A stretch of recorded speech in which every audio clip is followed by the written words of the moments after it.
Welcome back to Beyond Small Talk. I'm your host, Chris Phillips.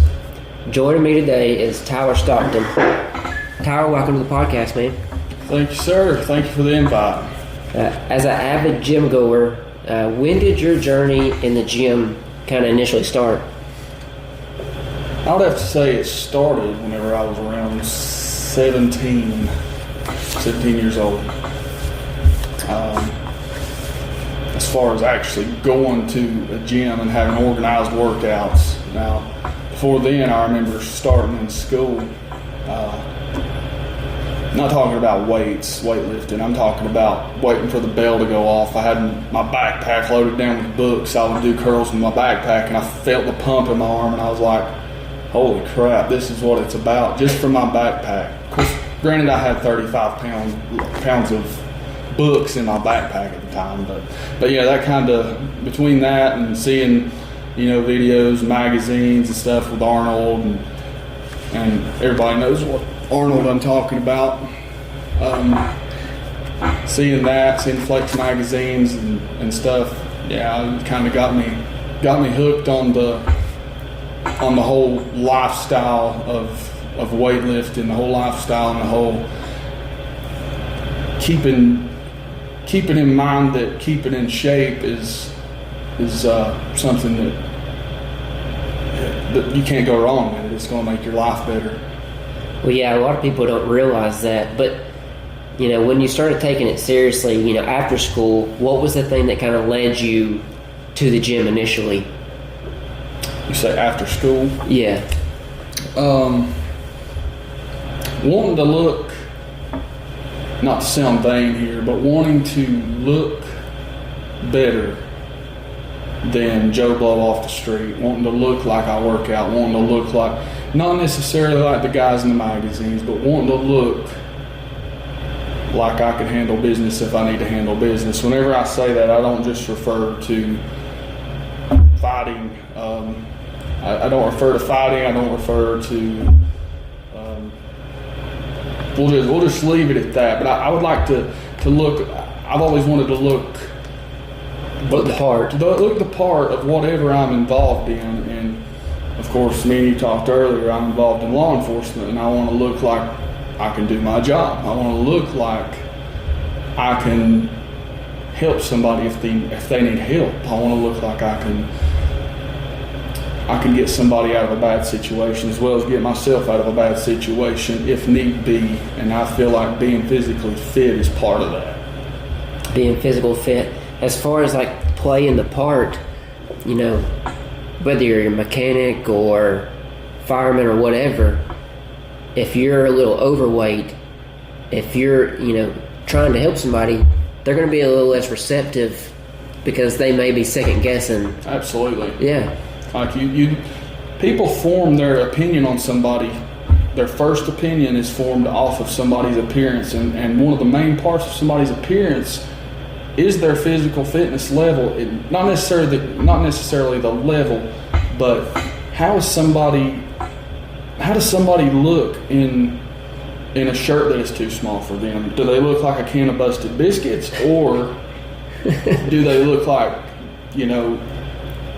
do they look like, a rock under that shirt? Do they look like they probably work out a little bit, maybe lift some weights, maybe take the right supplements, take their vitamins, get enough sleep, and all that stuff? It makes a big difference in how somebody perceives you right out the gate, how you look. Yeah. How much does that perception kind of follow that individual in various fields? In various fields, I can't speak on every field, but going back to law enforcement, I know we keep mentioning law enforcement here, but whenever somebody sees somebody in a uniform, and I'll speak like as far as like a little kid goes, if you take a kid, he sees somebody that's physically fit, he sees somebody that takes care of themselves, okay?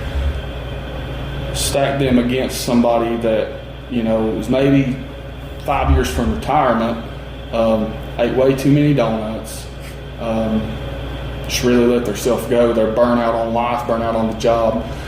you take that, you stack those two against each other. Who do you think that little kid is going to look at and say, yeah, that's my hero? That's the person I want to be. Exactly. Yeah. He's going to pick one of those. And unless the kid has some serious, like, problems, unless the kid has some serious discrepancy in how he views people and what he thinks is desirable, then he's going to pick the guy that looks like he's in shape. He's not going to pick the guy that doesn't look like he could handle business. Well, yeah, I think that matters so much as far as like playing the part, like you said. But aside from just the physicalness, what could somebody gain from going to the gym that's just outside of the physical features? So the biggest thing there is mental health, honestly. It don't have to be all about getting buff and getting, the whole weightlifting, a lot of there's like a whole section of people, like a whole plethora of people that go to the gym just because it's culture. They go for the gym culture. Like we're going to have the knee wraps, we're going to have the elbow sleeves and all this stuff and lift heavy weights. Well, that's cool. You got your power lifters, you got your bodybuilders, you got people that just go in there because their doctor told them to. Yeah. But like to get into what you asked there, so the mental health, people don't realize. I think a lot of people don't realize that their mental health is so intertwined with their physical activity level, and it really is. It doesn't have to be the gym necessarily, but I feel like to hold yourself accountable, the gym is the way to go. Working out, whether it be walking on the treadmill, you're holding yourself accountable. If you go in there, you walk on the treadmill, you've been accountable to yourself that day. If you go in there, you lift weights, you've been accountable that day. You've dedicated time to yourself and put time and effort into yourself, and you can never go wrong doing that. Never. Why is accountability such a big thing and related to mental health? Because how does the two correlate, I guess you'd call it? I guess I would say the two correlate in a way that both involve self-care. Physically, you have to hold yourself accountable, to go do the work, whatever that work may be. Mentally, as far as mental health goes, I feel like once you start making that conscious decision that you're going to do this for yourself, your self-worth to you, your self-worth is going to go way up. It's going, it's just going to skyrocket because you have just invested in yourself. And like I said, you can't go wrong doing that. And once you start investing in yourself, that the skies, once you start investing, it's a trickle effect. You start investing in yourself, investing time in yourself, you start seeing results. Once you start seeing results, Katie bar the doors, because that is when you're going to be addicted to the gym, just like some people are addicted to caffeine. Yeah. And you just can't go wrong with it. After you get in, there's a little period, whenever I say there's a small period of maybe a month, and this is where like your New Year's resolutioners come in. They'll come in, they'll get a membership at whatever gym, whatever local gym there is. They'll come and absolutely work their butt off. I mean, really, but they will burn themselves out from getting sore, from getting banged up in a month's time, and think, well, I don't really want to do this anymore, because they're not seeing results yet. A month isn't enough time to see results. It's not, and they want that instant gratification. And as you know, today, instant gratification is king. When you think about social media and everything, you just click a button, and there you've got whatever it was you were seeking. You've got that little shot of dopamine from whatever it was you clicked on. And if people don't get that, they're so quick to throw in the towel. And I think that's where the mistake is made by a lot of people. Well, yeah, because one of the things I've heard most is if you don't know what to work on, Right. work on yourself. Absolutely. Try to learn a new skill. Go for a walk. Pick up something heavy. Yes. Do something that's going to benefit you. Yes. And I feel like that's where a lot of that depression comes in with a lot of people. Is they sit at home and they want it to come to them. Yeah, I would definitely agree with that. It's almost like church, going to church. Okay, it's really easy to go that first time, right? It's really easy to get up and go that first time. Okay, say you're going for talking about the gym and church as being very similar in this fashion. You can go the first time, it's great, it's easy. You can go for a week, still great. Say you miss on that second week, just for instance, you miss a day on that second week, and you're like, oh, it's so nice to have a day off, not to have to worry about this. Yeah.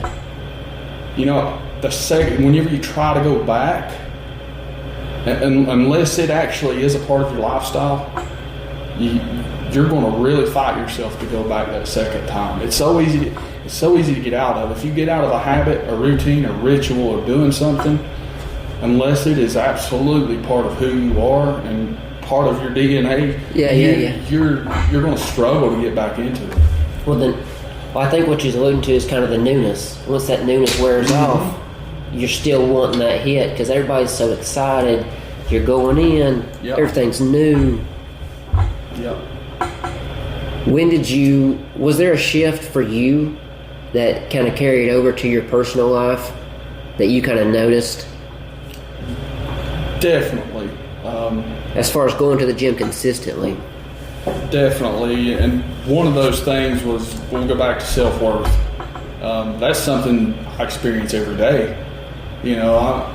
I'm not trying to brag or, I'm not saying just me, but somebody that goes to the gym every day and they put the work in, they put the time in, especially if they weight train, I would say, you start looking different than naked. you start looking better whenever you take a shower. I'm just saying, we're guys, we're both guys here. We all see ourselves naked whenever we go take a shower. Do you want to like what you see whenever you have to take a shower? Because that's not the only time you're going to have your clothes off. I wouldn't imagine unless, but what I'm saying is just the self-worth, and being happy and proud of what you've built. Nobody bought this. No, I couldn't buy it. I had to work for it. Yeah. I had to work for all of it. And same goes for anybody else. That they didn't buy that physique. You can't pay for it. Like, you look at somebody's physique and you're like, wow, that took time. 1, 2, that took absolute unrelenting effort. Like, for somebody, and consistency is huge. Like, you got to get past a month. You got to get past the New Year's resolution, like, mindset of, I'm going, if it works, it works, if it don't, it don't, because that's never going to work.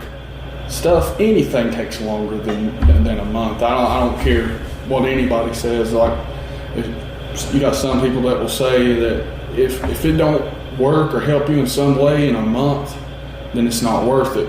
And that's false. That's completely false. That's completely misleading to people and making it easy for them to take a day and take another day off. Well, anything good takes time. Absolutely. But like you said, for the guy that's getting ready to get in the shower, you have to see that person every single day. That's right. So are you proud of the person you're seeing in the mirror? Or well, that's where it gets a little bit tricky. That's something I actually wanted to bring up was once you really get into the weightlifting, gym going, caring about how you look, what you eat, body fat percentages and all that stuff. Once you've been doing it for a little while, and I know I'm speaking for not just myself, but for the majority of regular consistent gym goers, that especially men. I couldn't speak on how women feel about this, but body dysmorphia is a really, it's a real thing. So like even I'm talking about myself here. I can have somebody say, you could tell me, man, you look jacked. You look you look amazing. Like you have put in the work, and I will find something to nitpick. I will find something to nitpick. I will find something. Like there was one day, and of course I wasn't as far along in my weightlifting as I am now in my physical fitness. I wasn't as far along at this point, but I remember asking, I won't mention the name, but I asked him, I said, can you even tell I work out? Even though, like, I should have known, that I looked like I work out. Yeah. But it's like, you almost get this, it's a really distorted vision of yourself, even though you've been putting in the work. It's almost like nitpicking is a good word to use, but also just wanting more. You always want more. Chasing perfectionism. Chasing perfection. You see a little bit of body fat somewhere, and you're like, oh my God. Like some days, like today, I feel like absolutely fat. Like I really do. I just feel, just because of, like I said, body dysmorphia. Like I could have drank a soft drink earlier, and I'm a little bit bloated. I feel fat. It's just how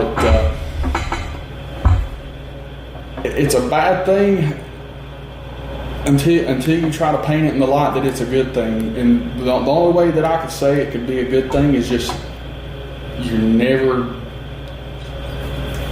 going to get to the point where you're satisfied and say, oh, I'm done with it. Yeah. So you're going to keep improving is what I'm getting at.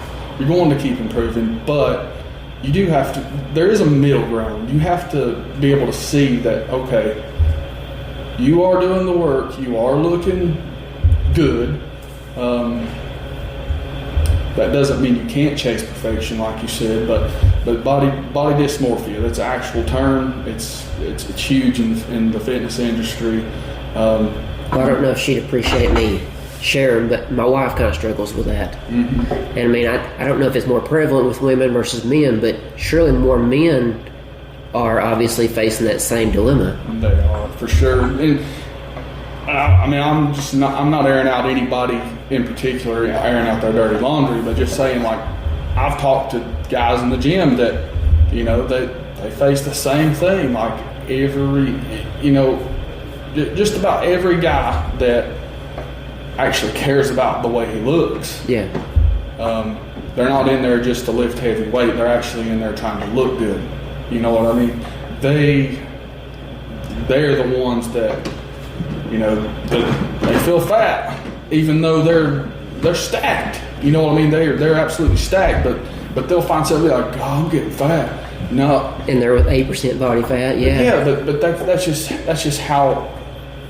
That's how body dysmorphia works, though. You start. But you can't change the way that somebody, views themselves, even though the outside may reflect something different. Right, and that's something I've tried to do good about. Honestly, is complimenting. Not in a weird way, but gym bros. Yeah. Tell them whenever they've been working on something. If Jim Bro over here has been working really hard on his legs, tell him. Be like, hey man, your legs are looking huge. I hear it gets swole. But what you got on the flip side, this is reality. Yeah.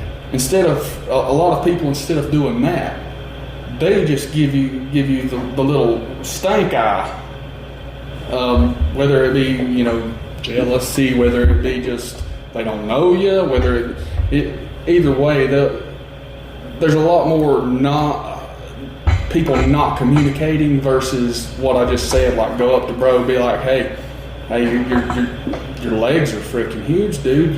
You've been hammering them on the squats and stuff, But there's just not a whole lot of that goes on. It's just You think there's a little ego that comes in? Oh, 100%. There's definitely ego in there, and I would be lying if I said mine didn't get in the way sometimes, but it's usually just for myself, my ego for myself. I could be in the gym by myself. Okay, I need to put more weight on this bar. This is weak. This is patty cake bull crap. I need to put some more weight on this bar. And even though I got a bad back and all these other things, my ego sometimes works against me. But ego 100% comes into play. Would you be a different person than you are now without the gym? I can't imagine life without having the gym. I really can't, because I almost can't remember life before the gym.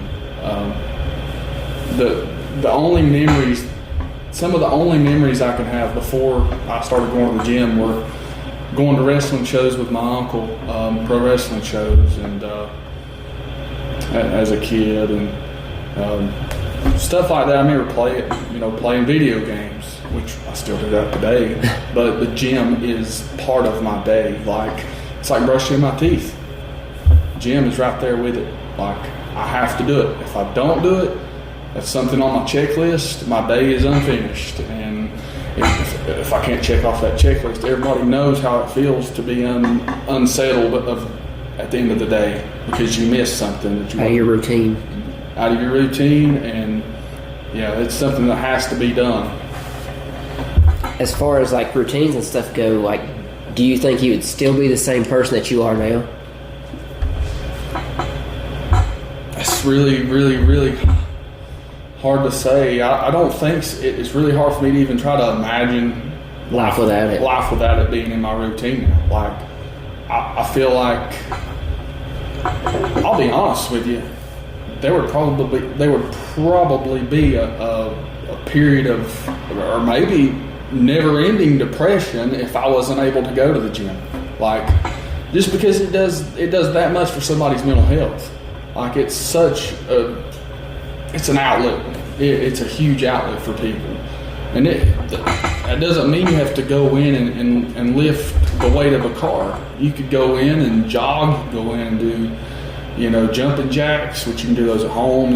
You can lift the lightest weights in the gym, but I promise it's going to make all the difference in the world when it comes to your mental health. If you give it a chance, if you give it time, if you give it, and this is going to sound weird because addictions don't always work this way, but if you give it time to become an addiction. It's very unique phrasing. Because, I mean, normally when you think about an addiction, you think bad. Right. But as long as you use this as a good, positive outlet, right, then that's the key. Absolutely. When you think about a workout and you're designing kind of what you may be working on, are you thinking more about the quality of the reps or the quantity of the reps you're trying to get in?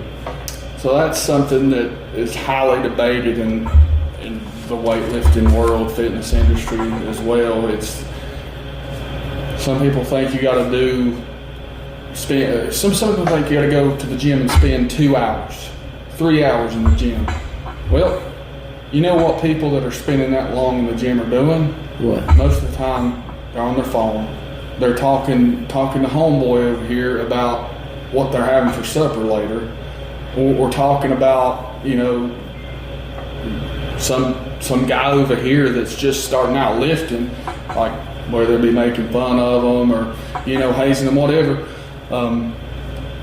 But it's definitely about quality. And whenever I say quality, I don't mean having perfect form for the exercise, which that is important. Yeah. I mean actually going in, doing the work, getting your workout done, having some kind of plan in place. Whether it be like say for me today, I went in, I spent a solid 45 minutes doing rear delts and well, I'll just go ahead and paraphrase. So shoulders, went in and done shoulders today, and for 10 minutes I done 10 minutes of of pretty intense cardio with a weighted vest on the stair climber. You don't have to spend multiple hours at the gym to get results. You don't have to spend multiple hours at the gym to get benefit from it. You can go in and get what you get done with what you need to get done, unless you're in there to beat off. You can go in there and get done in 45 minutes to an hour, and that's all I need. And that's and there are a lot of influencers out there that would agree. And then there's others that say there's no way you can't get a proper workout done in that amount of time. And I beg to differ. Was that dependent upon like your intensity or like how many reps you put in? Does all that kind of vary? So it varies, and to me it boils down to intensity, time in between sets. So you don't want to be having a full-blown conversation with somebody whenever you're actively in the middle of a 4-set lift. So for a 4-set lift, say I'm doing dumbbell lateral raises for my shoulders. I don't want to meander off over here to the other side of the gym and start a full-blown conversation with somebody in between sets. I want to get the work done, and I want that to be the theme for the whole workout. What is that, 30 seconds, minute and a half? Usually, that's something I'll get into in just a second, but probably a minute for me, a minute and a half. There's so much, I'll just go ahead and bring it up. There's so much information out there now that it's became chaos when in the industry, in the whole realm of advice and stuff you'll get from online influencers and stuff. There's too much information. I'm not going to call it misinformation. Yeah. Because a lot of it is good information. There are too many different viewpoints, or too many different influencers saying this is the way. Like you'll have all these different people saying this is how you do it. This guy's different over here. They'll all be different. You got to pick what works for you. Like you have free reign. You can listen to who you want to listen to, but ultimately, there's really no wrong answer here. It's all good advice, and you take from that and you cater it to yourself, and you figure out what works for you. What works for you might not work for me, vice versa. Well, yeah, because your experience level and your time you put in and your body weight, et cetera, ain't going to match the person who's trying to give you the advice. Exactly. So you can't. And you don't know what they're taking. You don't know what supplements they're using. So you've got guys out here. It's almost like an ad. You see these ads for just an example here. Like say a testosterone booster in pill form. Okay, a testosterone booster. Okay, this guy that's been injecting for 6 months, for however long, is going around telling people, hey, you can take this and look like me. And he's filling them full of crap. He's filling them full of it's misinformation, it's misleading. All it's doing is giving somebody a false sense of what is possible without doing the things that they are doing. The guy that's doing the ad, he's giving the people a false sense of what's possible. Well, yeah, because it boils down to, like, yeah, this may work, but he's failing to tell you you have to actually put in the effort to achieve X. Right. Without effort, you just injecting yourself for no reason. Right. You have to put in. You 100% have to put in the effort. But my whole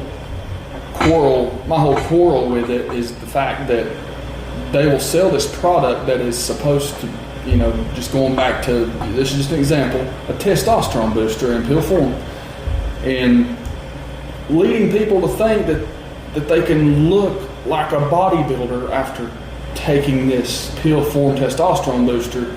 All the while, the guy that's making the ad, he's using the real stuff. He's using the real stuff, like the real stuff, and I've never been able to accept that. And I mean, now I think it's funny because I know better. You know, I'm like, yeah, you didn't take that testosterone booster in pill form and look the way you look, dude. I mean, look at the back knee you've got going on. Is there a specific strategy behind the way you train? Do you train legs on Wednesdays and go back Thursdays? Or that's honestly something I would like to get a little better about, since you mentioned it. I usually try to hit every body part at least once a week. I usually don't have a rhyme or reason to it as long as I've had at least 3 days off in between working it again. Like a specific area? Yeah, a specific area. Say if I done chest on Monday, I don't want to touch it again until Thursday or Friday, somewhere in there. What do you think, and how do you design like a typical session, like a workout session? Well, as far as designing it, there's not a whole lot of design goes into it really, other than knowing that I'm going to do. I usually have, like, say for my shoulders, I have, which I worked out today, like I said, there'll be a couple different lifts that I really like to do and really hit my shoulders good, get my shoulders pumped up. Maybe look like I got on shoulder pads, you know. It's the best thing, the best feeling in the world. But there'll be a couple of those lifts that I'm like, okay, I'm doing these. I'll do 3 or 4 sets of them with weight that challenges me, and going back to intensity. It's about intensity and just getting the work done, and that's the main thing. A lot of people overthink it. You don't even have to have 4 lifts. It could be, if you pick 2 lifts and you just do, you know, several sets with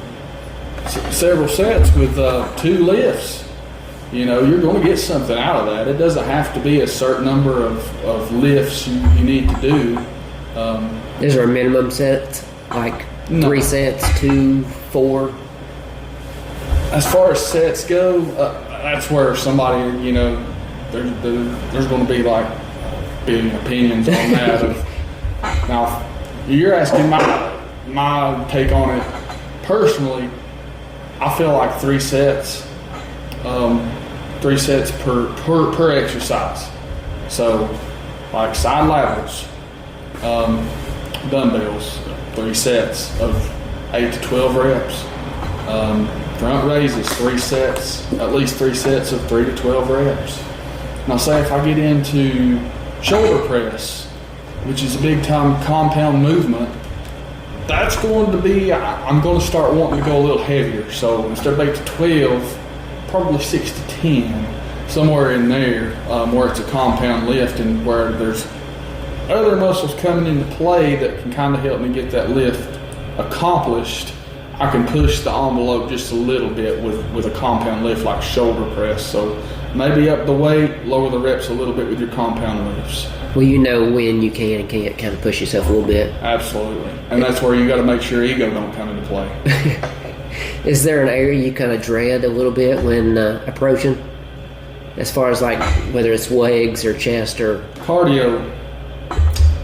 I was wondering because do you do any cardio? Absolutely. Like I said, I did 10 minutes of pretty intense cardio today on the stair climber after my workout, after lifting, which it may not sound like a lot, but 10 minutes on a stair climber without a weighted vest is, you know, if you're going 55 to 60 steps per minute, that's a pretty good pace. You're going to get a really good sweat going, and you're going to be winded most of the time, especially after you've already worked out. But throw a weighted vest in with it, then definitely. And that's not the only cardio that I do. Of course, I've been doing some running on the treadmill, trying to get a good 1.5 mile time here recently, and it all depends on what, you know, you asked. I know the question was just do you do cardio, but I would like to add on, I don't think enough people I don't think enough people do cardio, and the reason I say that is because cardio for me is one of the only things that I can go in the gym and do and feel good after I get done. Like, whenever I say feel good, I mean like health-wise, like physically health-wise. Cardio makes you feel good when you get done with it. There's about it. Well, they call it like the runner's high. Because I'm more on like the endurance side of training versus like the strength side of training. Right. I do a lot of running and stuff. So I mean, you kind of notice that, but when you've done it, you're like, yeah, I really put it in. Oh yeah, yeah. That's something else. You mentioned the endurance side of it. It all depends on what you're training for. Like for me, I'm mainly the main goal of my cardio.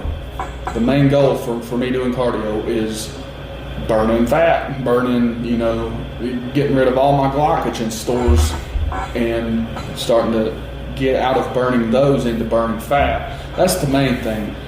But that doesn't take 2-3 hours. That doesn't take even 30 minutes to an hour. That can take 10 minutes of, pretty intense cardio to do. And you got so many people that think you have to spend 45 minutes on a treadmill or 45 minutes on a stair climber to get a benefit from it. It depends on what you're training for. Like I said, if you're training for endurance, maybe you could probably speak more on that than I could.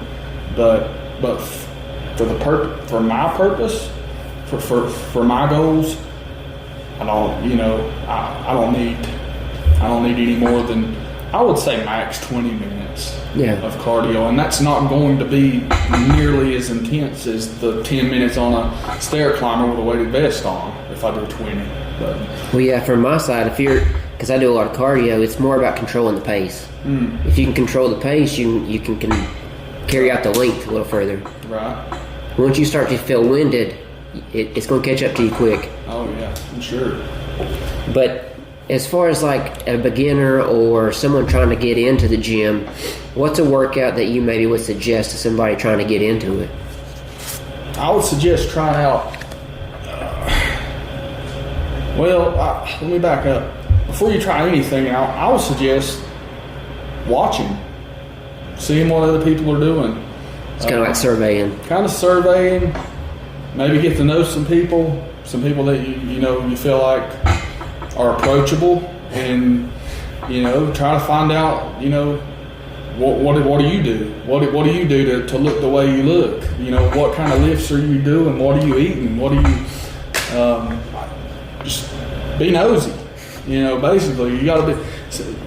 Sometimes it's a good thing to be nosy, and whenever somebody's getting into something like weightlifting, the gym, that whole lifestyle, being nosy is a good thing, because I honestly wish I would have been nosier than I was, more nosy when I started. I learned stuff, kind of on my own. I mentioned the backpack earlier at school. Of course, that's not a legitimate workout, but it did, spark some interest. Oh yeah, for sure. But just asking around, finding out what different people are doing to achieve different goals, and then kind of decide what you want to do. You'll eventually, what that will turn into, you'll learn a couple things, just by doing that, and then you'll be hooked. You'll be hooked because you'll see whatever it was, it's going to do something, whether it's life changing for you physically or not. I can't say that it would be, but just being nosy, really, taking time to learn what other people are doing, especially your old heads in the gym. I've learned so much from older heads in the gym. I don't want to call them old. That's kind of disrespectful, but we'll call them this for the purposes of this podcast. Gym veterans. People that have been going for a long time, people that, it's part of their lifestyle. Those are the people you want to ask. You don't want to ask John Doe over here, who's been working out for 2 months and blasting trim. You don't want to ask him, because odds are John Doe's not going to be with us in 10 years if he thinks that's sustainable. Especially if he keeps it up. Right. That's not the person you want to get your advice from, because you know what he's probably going to do? He's probably going to do exactly what the guy's not had to do. He's going to be like, you can take this test booster right here and look the way I look. You can do these workouts and look the way I look. All the while leaving out the fact that he's sticking a needle in his rear every 3 days. He's chasing those false results, really. Right. But you brought up the communicating with other people and kind of going out on the ledge. I made a post on social media about that. The more people that you expose yourself to and the more people you meet, the better off your life's going to be, because absolutely you're exposing yourself to not only the stuff that you may not have seen previously, but also the stuff that they know. Right. Because the stuff that you don't know, you either know it does work for you and you can learn from it, right, or you can learn from somebody else's experience. Because I think many people are not exposing themselves to enough things. I agree with that 100%. I think we're almost, our situations and our environments are almost dictating kind of our outcomes. But if you'd expose yourself to more things, you will then grow in turn. I feel like that's accurate. What's one of the biggest things that most people get wrong when they start going to the gym? Expecting instant gratification. Expecting that instant gratification and thinking just because they work out they can eat whatever they want and achieve a certain goal. That was something I really had to fight myself on. I felt like for a good while I'm working out, putting the work in, I can eat what I want. Well, that's true, and I got strong. It depends on what your goals are, once again, though.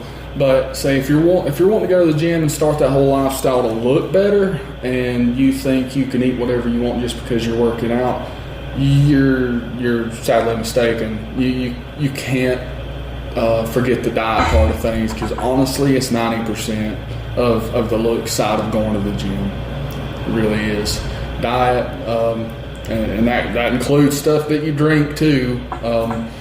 For all you people that like your sugary drinks and Starbucks, little lattes and stuff, and the alcohol for sure is a big one that you have to watch out for.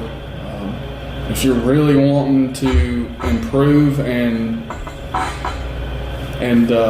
if you're really wanting to improve your physique and cut the body fat out, and not saying you have to draw a hard line in the sand, but you're going to have to start actually paying attention. You actually have to start somewhat keeping track of what you're putting in your body, because if you don't, you're just you're pretty much spinning your wheels.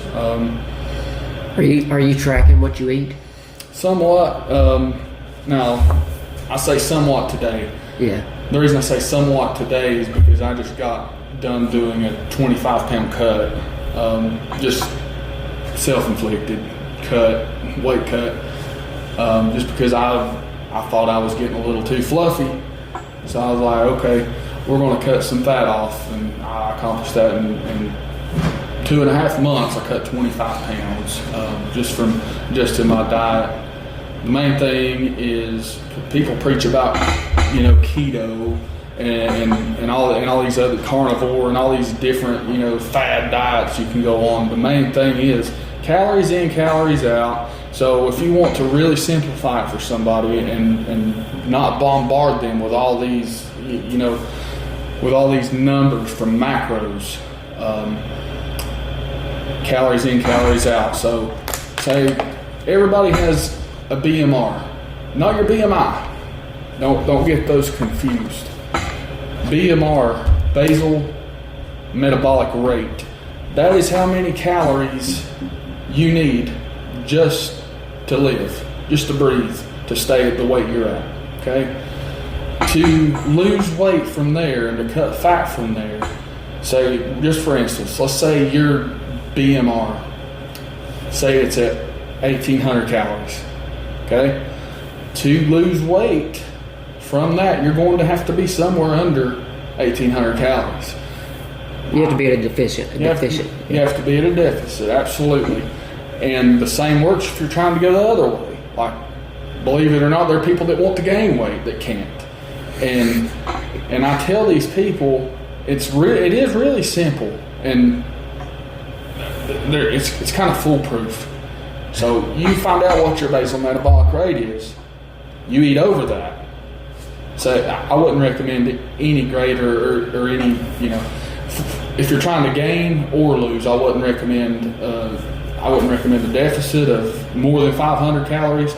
I wouldn't recommend, an excess of 500 over your BMR, just because, you're going to get results and you're going to get them quicker cutting. Like say for me, if I was I want to say my BMR was around almost 4,000 calories.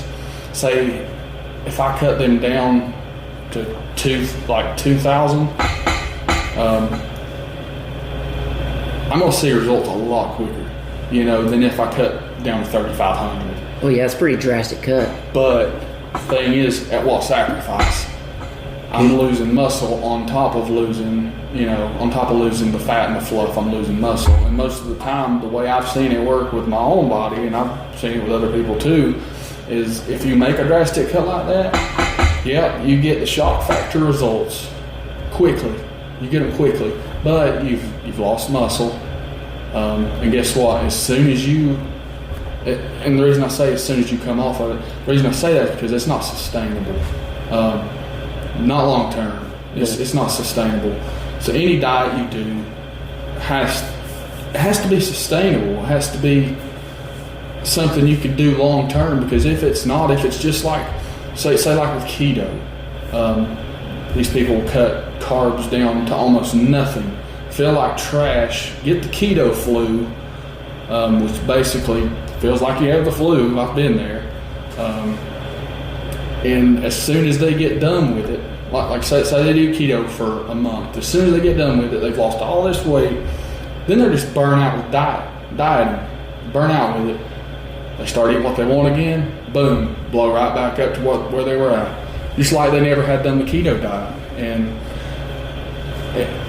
if you're really serious about the diet part of it and the looks part of it, you have to find something that's sustainable. Like you can continue to do it.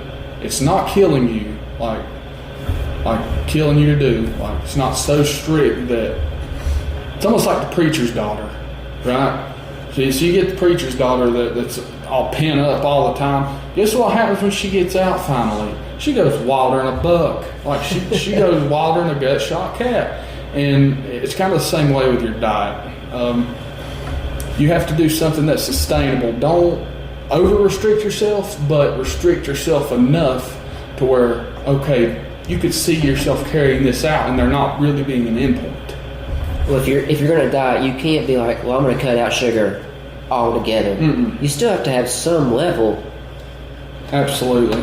And kudos to people that do that and put themselves through that, but I mean, how long are you really going to be able to sustain that? I don't have much faith in somebody being able to continually stick to that diet. I had Abram Airwood on the show earlier this year. He's a sports physical therapist, and we were talking about just like the base minimum level of protein. Even just somebody who don't work out, not running, is 100 grams of protein. Right. So I'm curious how much protein you consuming in a day. That's something I need to do a better job of tracking too. See, I was talking about the calories in, calories out earlier.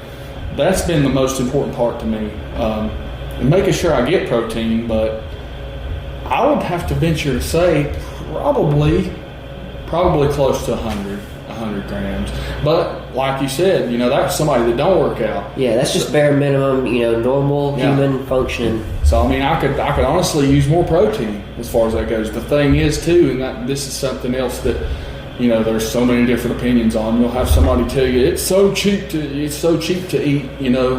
clean and eat all this protein. Then you can go down here and buy these steaks down at the grocery store and get all the protein you want. And that's all fine and dandy, but how long are you going to be able to do that? It's expensive. For one, most of the time it's expensive, even if something's on a deal. If it's not expensive, you don't want to be getting all your protein from red meat, because guess what then?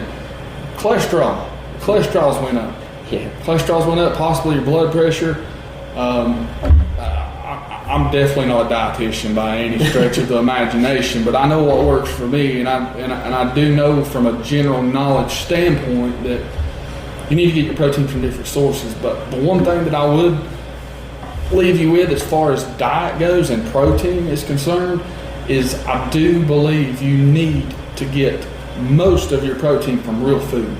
I do feel that way. I have noticed a big difference from.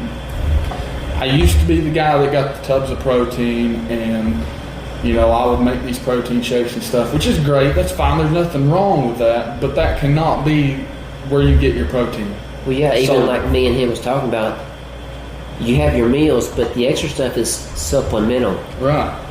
Absolutely. You're making up some of that ground, but don't depend on some of this other stuff. That's right. What are your thoughts on like the pre-workouts? I love them. Really? I love them, but at the same time, you got to be careful with them.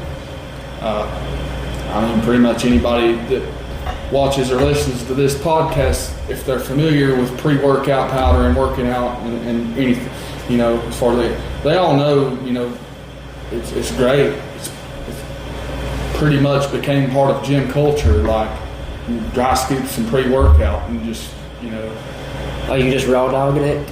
Most of the time. Yeah, just dry scoop it and get a bottle of water and chase it down. But the thing is, it's a lot of it's got too much caffeine in it. It's a stimulant, naturally. It's a stimulant. You get the whole. It's got beta alanine in it. Pre-workout's got beta alanine in it. You get the tingly skin, like stuff's crawling on your skin. It's some people like it, some people don't. It definitely becomes something that as a weightlifter, somebody that works out, it becomes something that you kind of look forward to, because what you're taking is working. Whenever you feel, you feel a little bit of a rush and the tingly skin and stuff, you're like, okay, I don't want to. This sounds bad, but you almost want to. I got some good stuff. You know what I mean? Versus I'm taking a placebo sugar pill. Yeah. We were talking before we started filming, but so I don't do caffeine. I haven't had caffeine in we're gonna say 3 years or more. And people are like, oh, how you do it? There was this a couple, maybe a month or two where you felt like you were dragging a little bit.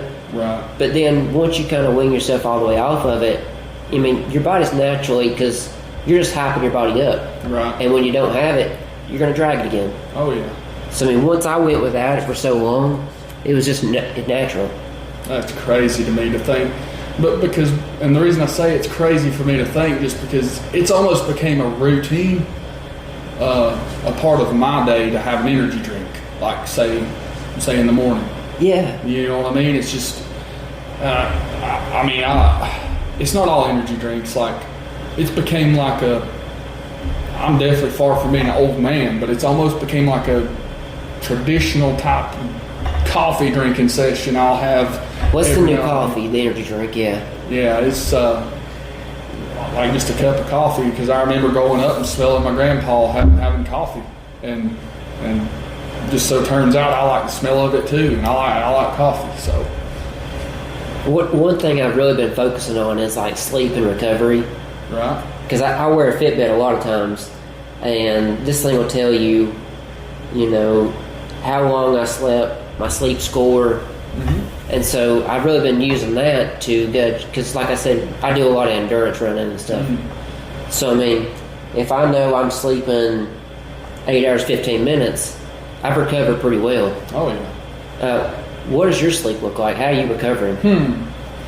That's and how important is that to how you train? That's definitely something that I could use some improvement on. Is my sleep. So I'm one of these people, I can run on 6 hours, I'm on night shift now, so sleep has became a little bit harder here recently. And as far as how that affects my training and stuff, if I don't have enough sleep, I don't have a good workout. If I have enough sleep, workout goes great. It's very dependent, and of course anybody that knows anything about recovery knows that sleep is paramount. Like, you have to have your sleep. You have to. It doesn't matter what you can take all the supplements in the world and be doing all these workouts and dieting perfect, but if your sleep isn't where it needs to be, you're not going to be getting what you could get out of what you're putting in. Well, yeah, because you're not giving your body the time to recover the muscles, your legs, whatever, Yep. and then you're just immediately pushing it back again. Right. You're almost like tearing muscles away instead of building them. Yep, exactly. Is there like a hidden sacrifice to being fit and having this perfect physique, or is there a hidden sacrifice that people don't see? Well, bring up the term that I already brought up earlier, is body dysmorphia. That's the biggest one, honestly. Like, it's never enough. You never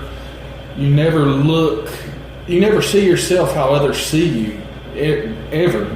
Like, even whenever I've done cuts, like, I'm not saying I'm the only person over 200 pounds to be able to see abs. I know I'm not. Definitely not. But I've cut down to where I could see all my abs, and it still wasn't enough. Yeah. Over 200 pounds, which that's pretty jacked to be over 200 pounds and have ab muscles, But body dysmorphia, man, it's something that really doesn't go away, but it's also something that you try to keep in mind whenever you see other people that are working out. You try to keep in mind that dude might feel like he's fat today, or he might feel like he's small. Compliment him. That's all it takes. It just one little act of kindness. It don't have to be weird. Like, we don't have to be so rigid and walking around like we have a corn cob stuck up our ass all the time. Even though the ego is there, I still have the ability to make somebody's day better and to help somebody with their their whole mindset, their view of their own self-worth. We call it self-worth, but we also make each other feel self-worthy. Oh yeah. And that's one thing that I would like to see more of, is just camaraderie, a brotherhood in the gym whenever it comes. And I've seen some of it here lately, it is nice to see. It's a breath of fresh air, to see that happening.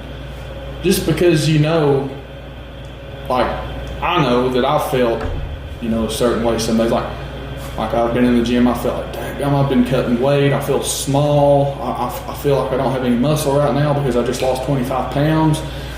And then somebody walks up and says, dang, man, you're looking good. That's all it takes. Well, yeah, then that confidence goes out the roof. Yeah. I could have been down on myself, for whatever reason. It don't have to be, that I felt small, whatever it may be. That's other people in the gym too. They could feel like something's lacking, with them. All it may take to flip it for them is, just a compliment, just walking by, hey, man. Well, it don't take nothing from ourselves to build somebody else up. No, and I think that's where ego comes into play, and I think a lot of men with ego. Well, every man has an ego. Well, let me back up. A lot of men that express their ego, they feel as though it's going to take away from them if they give some of that confidence to somebody else. You know what I mean? It's just it's like, I want it all. I can't give him anything to make him feel good. It might make myself look lesser. Exactly, and that's just not a healthy mindset. Well, I think that's a lot of like the men kind of orish. We have to have all that, and if we give somebody else some of it, well, we're taking it away from ourselves. Right. And I think that's, honestly, it's toxic to feel that way. And I'd be lying to say that I've not felt that way at some point in my life. I mean, I'm 33 years old. It's not like I have a whole lot of war stories to tell you, but just in what little bit of time I've been doing this, and fitness has been a lifestyle for me, you know, I've seen what a difference it can make. You know, just that one little act of kindness. I've seen what it can make. I've seen what it can make for myself. I've actually returned the favor, you know, to people and seen them light up. You know, pretty much. You know, if a guy in the gym can light up, I've seen a guy light up. You know, we're men. You know, we get excited too. You know, we're supposed to be all gruntish and you know, hard working. You know, we don't cry type mentality.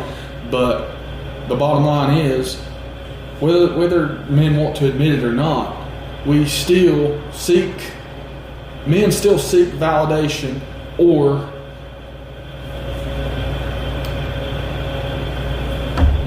validation's not a great word there. Men seek like-minded people that. I'm trying to figure out how to word this, Chris. So, if you walk into a gym, like we went through this scenario already, and you got guys complimenting each other on one end, and you got others over here that are just working out, doing their thing. All right. These guys over here complimenting each other are going to work out much harder, have a much better workout, want to come back the next day, right? These over here, you know, they're going to come in, they're going to do the work, but they're not helping each other. They're not helping each other out. They're not. It's about motivation. You have to have motivation to get there to start with, but part of that, giving a compliment speech I just gave, part of that is honestly just giving a compliment, dropping that ego down for a second, saying, "Hey man, you're doing a good job. Hey man, you're looking better since you started coming here." You know, just the positivity of it. It doesn't always have to be negative undertones to, you know, two guys being in the same gym. You know, there are dudes out there bigger than me, of course. You know, but if I'm in the same gym with that person, you know, there's nothing saying that I still can't compliment him. You know, or vice versa. You know, there's, and the same goes for people that are smaller. You know, whatever, or experience level. You know, somebody could have been in the gym for 2. Speaking of, I had a kid. Well, I call him a kid. He's probably 19. He came to my gym the other day, and he was watching me like just observing. You know, kind of like I said earlier. It's a good idea to do that whenever you're new. But he picked me. He was watching me. And next thing I know, I'm in the middle of a set, and he comes over he waits for me to get done, but he starts walking over. When I'm done with the set, he says, "Hey man, can you show me some good stuff for arms?" And I was like that made me light up. Well, yeah, honestly, I was wondering how that made you feel. That made me feel like $1 million. I was like, wow. He must think, you know, I know what I'm doing in here. So I was like, yeah, man. And I showed him a couple things to do for his triceps and his biceps, just kind of beginner stuff, because that's what every gym bro, that's what everybody that starts a gym wants. They want big arms. Like, they want their arms to be big most of the time. That's their you know, pretty boy muscles, you know, that you'll see in a t-shirt, that, you know, all this, you know. But yeah, that just made me feel like $1 million whenever he came up to me and asked me to help him, which I mean, you thought enough of me to get me on the podcast, so and I was almost like, why did they pick me? You know, it's kind of what I asked myself. But your reasons might be different than what I've preconceived, but of course I started thinking, well, why did he pick me? The whole body dysmorphia thing comes into play. You know, as you think about that, though, why pick me? Well, you've got the experience. Right. So I know you've been in there, you've been putting in the effort, and it reflects. Right. Because the things that maybe you've posted or things like, you've got the things to back up. Right. And just like with him approaching you, you've been there, you've done it. Right. So somebody's going to want to ask, hey, what do you think about so-and-so? Right. So, and I'm glad you came on. I had a blast. But what does staying consistent require from you that people may not be seeing? Something that stayed consistent? Yeah, staying consistent. That they may not be seeing. I might need you to read that question one more time. What does, you staying consistent with the gym, what does that require of yourself that people may not be seeing from you on the outside? Definitely just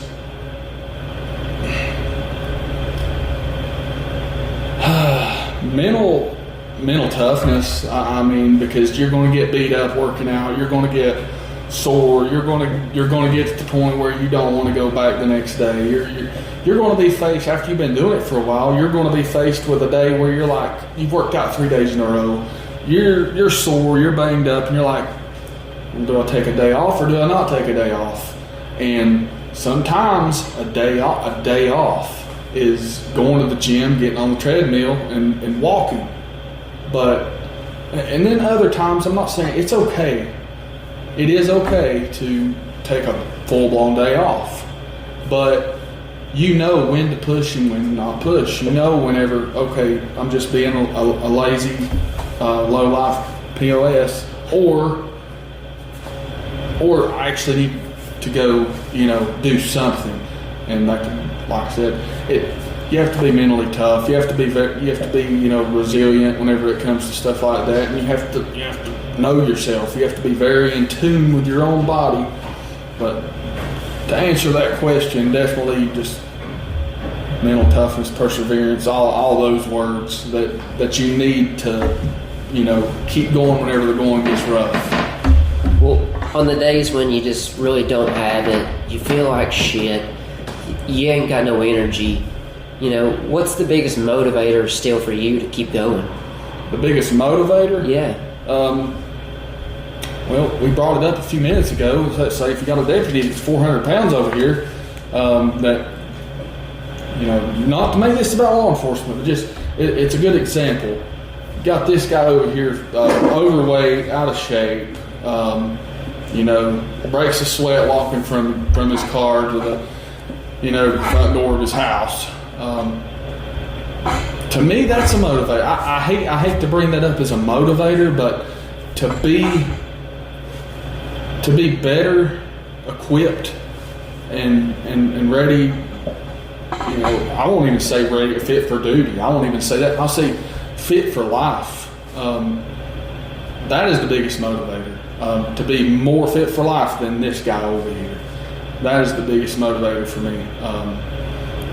And another big motivator for me, at one point in my life, I was 295 pounds, and I would venture to say 30% body fat. I felt like a slob, and I still have pictures of myself whenever I was at that point in my life, and that was a very dark period in my life. But being able to look back on that, it's almost like I don't ever want to be there again, and I'm not going to be there again, and I know how not to be there again. And that involves a lot of times going to the gym, getting off my ass, going to the gym on days that I don't feel like it. And pre-workout does help with that. Gives you the extra boost. It does. According to research, I think it's like 74% of Americans are either overweight or obese. And it's like 1 in 4 women and 1 in 3 men. What do you think is attributed to those numbers? I mean, via discipline, environment, something else that just not having the knowledge?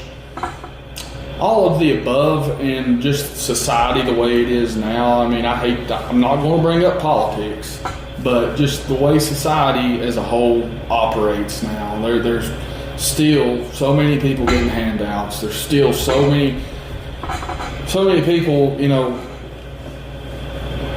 don't work a full-time job that, they get a government check, they get food stamps, they're getting all the food they want, whatever food they want, and a lot of them playing video games in their grandma's basement without contributing, to society. All, like you said, all of the above, everything you mentioned, as far as, a lot of them are uneducated. They don't know. Definitely don't have the best food choices these days, unless you take the time to go to a grocery store. I mean, pretty much any kind of fast food you're going to go get, it's going to make you look and feel like crap. Especially if you do it consistently. I'm not, don't beat me up too bad over saying this, but the easy choice, say going to McDonald's, isn't always the best choice. Now, I'm not crucifying people for going to McDonald's, say here and there, or having a guilty pleasure of going to Starbucks. I'm not saying that. It's just about making conscious decisions for your health, and that involves the diet, the whole diet side of things, and that does include, unfortunately, it does include fast food, and it does include, even your drinks like Starbucks, and keep bringing up Starbucks, but just stuff that people don't like to even count calories on, that you have to include that stuff, all of it. Well, yeah, I think it all kind of wraps up into one, but, everybody thinks because something's cheaper that it's the easy route, but the easy route's what is leading you to the path you're on. Right, because exactly. If you're doing the same thing that everybody else is doing, you're going to get the same results that everybody else is getting. Exactly. That's perfectly said. Tyler, thanks so much for coming on, man. I really appreciate it. I love everything you kind of represent. Keep posting the gym pictures, and people really need to see that, man. I think it's making a big difference, and it's a motivator for people that need to be doing better. Absolutely. Thank you for having me on. It's a pleasure, man.